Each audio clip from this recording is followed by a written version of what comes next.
व्याप्ती वगैरे नाही. आपल्याला माहिती आहे कर्जमाफीच्या बाबतीमध्ये खरं तर आपण म्हणसाल राज्याचे मुख्यमंत्री यांनी 30 जून तारीख दिली होती, ही गोष्ट खरी आहे.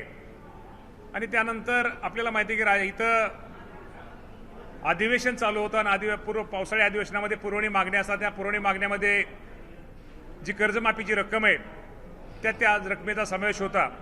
त्यामुळे त्या पुरवणी मागण्या मंजूर झाल्याशिवाय खालच्या सभागृहात वरच्या सभागृहात त्यानंतर ती पुरवणी मागण्या ह्या राज्यपाल महोदयांच्या सहीला जातात आणि राज्यपाल महोदयांची पण आता सही झालेली आहे. आणि दुसरा एक प्रश्न होता की ही जी कर्जमाफी आहे ही कर्जमाफी गरीब शेतकऱ्यांसाठी दिलेली आहे. जे शेतकरी इन्कम टॅक्स भरतात हे मोठ्या शेतकऱ्यांसाठी ही कर्जमाफी नसल्यामुळं निश्चित प्रकारे इन्कम टॅक्सच्या बाबतीमध्ये यादी स्वतः मुख्यमंत्री देशाच्या अर्थमंत्री निर्मला सीतारामन ताईंशी बोलल्या, मॅडमशी बोलल्या आणि त्यांनी आपल्याला परमिशन दिलेली.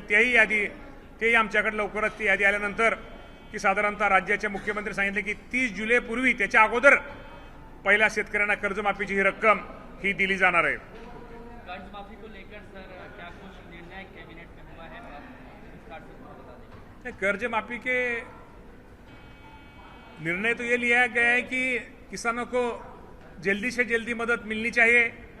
आपको मालूम है कि राज्य के प्रमुख हमारे देवेंद्र फडणवीस साहब ने बोला था कि 30 जून के पहले हम करेंगे, लेकिन आपको मालूम है अभी जो बजट चल रहा है उसमें पुरवनी डिमांड जो तो डिमांड में आपको मालूम है कि राज्यपाल महोदय की डिमांड नीचे ऊपर के सभागृह और नीचे दोनों सभागृह में वो पास होना चाहिए. उसके बाद राज्यपाल महोदय की सही सिग्नेचर होनी चाहिए. और इसको बाद ये जो योजना है हम गरीब किसानों के लिए दे रहे हैं. जो बड़े किसान जो इनकम टैक्स भरते उनके लिए नहीं. इससे हमने ये देश के अर्थमंत्री निर्मला सीतारामन से उनकी परमिशन लिए और जो इनकम टैक्स भरने वाले जो किसान है उनकी लिस्ट हमें अभी आइए.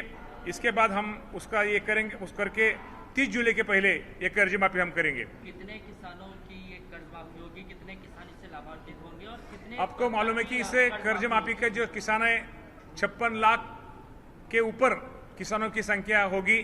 रकम तो पहले हम बताते, हमारे सीएम साहब ने बोला था कि 36,000 करोड़ के 36,585 करोड़ रकम थी. लेकिन अभी आपको जो मालूम है पहले जो महात्मा फुले योजना में जो कर्ज माफी मिली थी 2019 में, उसमें जो रकम थी उसमें 50,000 का हमने प्रोत्साहन दिया था. लेकिन अभी वो भी 2 लाख रुपए की है.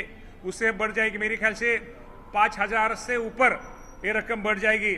और इससे मेरे ख्याल से 41-42 हजार कोटी रकम 1000 कोटी रकम तक किसानों को मदद मिल जाएगी. एक अंतिम सवाल है, बारिश को लेकर महाराष्ट्र के इतर विदर्भ. तर शेतकरी मित्रांनो, कृषी मंत्र्यांनी सांगितल्याप्रमाणे 31 जुलैच्या आधी राज्यभरातील शेतकऱ्यांना कर्जमाफीचा लाभ दिला जाणार आहे. यासोबतच जे इन्कम टॅक्स भरणारे शेतकरी आहेत त्यांना या कर्जमाफीच्या लाभापासून आता थेट वंचित ठेवण्यात येणार आहे. कारण ही कर्जमाफी गरजू आणि पात्र शेतकऱ्यांसाठी असणार आहे. सरसकट कर्जमाफीची प्रक्रिया नसणार आहे.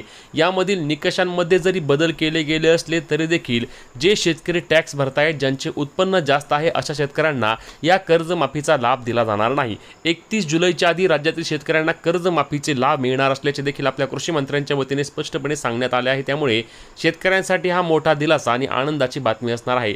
तुमच्याकडे असणारी कर्जाची रक्कम किती आहे नक्की कमेंट करून सांगा. प्रोत्साहनपर अनुदानाबाबत 50,000हून 1 लाख रुपयापर्यंतचा निर्णय घेतला जावा का, हे देखील कमेंटच्या माध्यमातून सांगा. ही व्हिडिओ जास्तीत जास्त शेअर करून पुढील सर्व अपडेटसाठी आपल्या पेजला फॉलो आणि चॅनलला सबस्क्राईब करायला विसरू नका. भेटूया पुढच्या व्हिडिओत. तोपर्यंत जय महाराष्ट्र.